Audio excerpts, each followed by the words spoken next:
physically strong, mentally weak, and morally safe.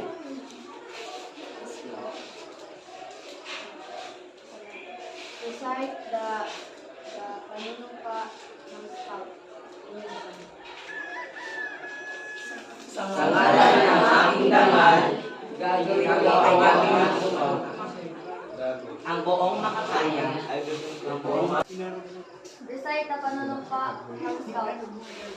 Sa ngalan ng aking dangal, ay gagawin ko ang aking buong makakaya upang mapanin ang aking kulit sa Diyos sa bayan, ang Republika ng Pilipinas at sumunod sa batas ng Scout.